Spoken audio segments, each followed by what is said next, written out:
This Lonzo Ball saga has honestly been one big roller coaster. A lot of highs and a lot of lows. Months ago, I did a video talking about Lonzo's progression along with Markelle Fultz. And at that time, both of them were really having that deadly B word thrown around their name. The good old term for players, who fared way below expectations. In the sports world, we call them bust. Now, in recent years, we've seen a fair share of bust. Lonzo and Markelle are far away from bust. Markelle was starting to make strides these past few seasons after the Sixers really screwed him over with that shoulder situation. And as soon as he shows promise with the Magic, he tears his ACL. But nonetheless, I've seen enough for him to say that he's not a bust. For Lonzo, it's a little different because the hype he had coming into the NBA was enormous. Markelle had hype, but as we all know, the Lonzo Big Baller brand hype was crazy. There were a fair share of people expecting him to be a transcendent player coming out of college. Sure, LeVar did some great PR work, but Lonzo did a dirty work as well and really had a great season with UCLA. And when he fell to the Lakers, many including myself thought we had a potential superstar on our hands. But as we know, it didn't turn out that way, and here we are 4 years later, debating Lonzo's future in the NBA. So far, his career has been full of struggles and misfortune.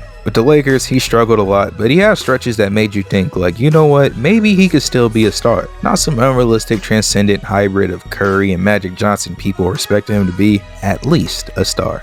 But every time he looks to found his groove with the Lakers in both seasons, he suffered injuries that really set him back. Then of course AD came knocking, and you know the rest. And you would think things would start to kick off for Lonzo last year with the young Pelicans team, but it didn't. And at this point, people are really just waving a white flag, giving up on any chance of Lonzo being a star. Now, he had a great year from three and had a good stretch before the league got shut down, but when they came back, he was back to being inconsistent. Some people were blaming Gentry, and then some other people were just blaming his inability to shoot mid-ranges and finish at the rim. Either way, Lonzo was stuck in his inconsistent ways, which has really just carried on over to this year. And as a guy who hasn't given up on Lonzo, the doubts started to creep in. But once again, Lonzo's having another great stretch that's giving me hope about him actually becoming a great player. He's had stretches like this before, but hopefully he can build off this instead of just going back to be wildly inconsistent. He's went through this each year he's been in the NBA, always having a stretch where he plays amazing all-around basketball, but this year is arguably his best stretch of basketball I've seen him play. And trade rumors are starting to fly around involving his name, so maybe that's what's causing him to really hit the switch. It's only a 6-game sample, so obviously take this with a grain of salt. But he's averaging 16, 5, and 4 while shooting 47% from the field and 47% from 3.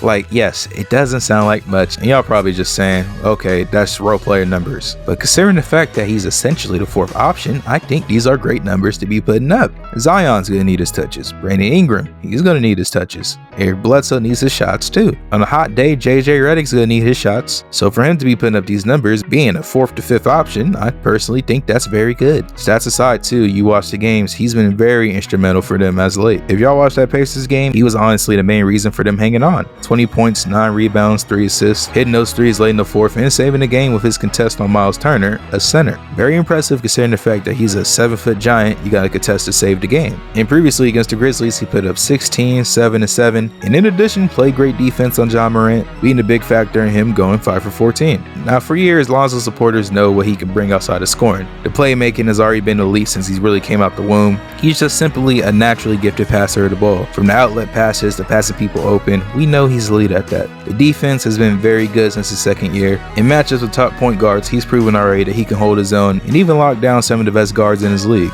Shooting wise, he's made big strides there, changing that shooting form and shooting 38% from 3. For him being a high volume shooter last year, 38% is really good. Matter of fact, last year he shot better than some stars and superstars we consider to be shooters. But besides shooting and playmaking, his weaknesses are in shot creating and finishing. Hell, really just a lack of aggressiveness, and those 3 things will forever be the biggest obstacles standing in his way of being a star.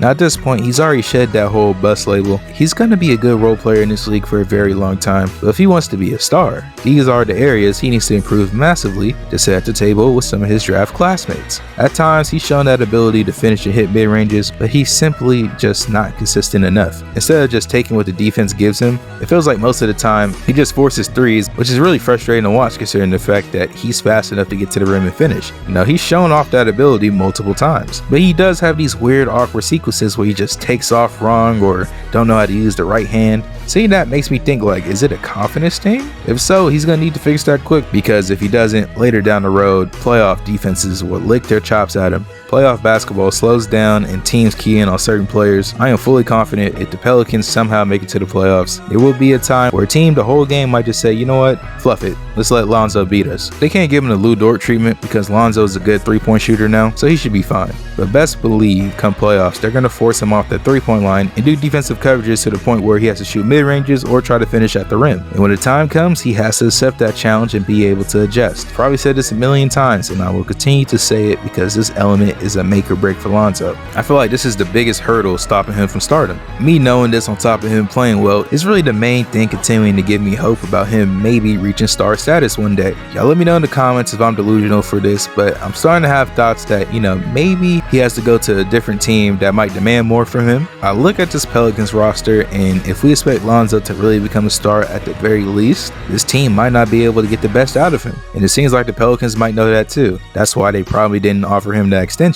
All these guys from his class like Tatum, Mitchell, Fox, and Bam, they're all going to be making max contract money next year. Meanwhile, Lonzo's probably making nowhere near that money and will probably be considered free agency still due to his low price tag. I don't know what his value is in today's market, but I'm just guessing that he's going to be relatively cheap. And this is all just scrambling my brain because as a Laker fan, I expected him to be with us for like 10 to 15 years. I thought he was going to be a Laker for life. Now to possibly see him go to his third team next offseason, things might get weird. Now, I would gladly take Lonzo back on the Lakers, but there will be many suitors for Lonzo. GMs out there see the way he's playing right now and probably are intrigued of the idea of signing him. To me, any team just can't get the best out of him. I feel like there's only a selected number of teams that can unlock his potential. Luke Walton catches a lot of slander from Laker fans, including myself, because I feel like at times he held Lonzo back. Whether it was not letting him run the offense or playing Rondo ahead of him, Walton didn't utilize him to his full abilities. Now back to present day, some Pelican fans and Lonzo fans aren't happy with Stan Van Gundy because Lonzo's being used primarily off ball. Ingram and Bledsoe really have the primary ball handling duties before Lonzo, so most of the time Lonzo plays off ball, which goes back to my point. So at the very least, if he does decide to lead the Pelicans in free agency, I hope he goes to a coach who will 1, get the best out of him, and 2, help him develop his weaknesses. Looking at certain teams next year for him, I think the Heat would be great, the Mavericks, the Bulls. Look, honestly, this is just wild guesses, but best believe with his low price tag, a lot of teams will be intrigued to sign him this offseason. He's an impact player as he is right now, and maybe developing with another organization will get him sitting at the table with the other stars in this league. But look, even all Lonzo stands and believers can agree, the clock is ticking. Once again, I still have stock in Lonzo being a star in this league. Very little hope at this point, but his recent stretch of games has convinced me once again to stay on board. So until the wheels fall off, in Lonzo we trust. Can he be a star? To be honest, I don't know, okay? That answer is up in the air. He's not going to be a transcendent superstar like many would have hoped, but a star could be possible. If he blooms into a star later in his career like Chauncey Billups, I would not be surprised at all. People are starting to get impatient now with his fellow draft class members turning into stars. And not to mention Lamelo, yeah, he's well on his way to being one as well. We will get a much clearer answer in the coming years. The one thing I learned in the NBA is to never rule out the impossible. Now if you enjoyed this, don't forget to like and sub the teams. But until next time, 22 Khalil signing out. And as they always say in Japan, Ja Matane, peace.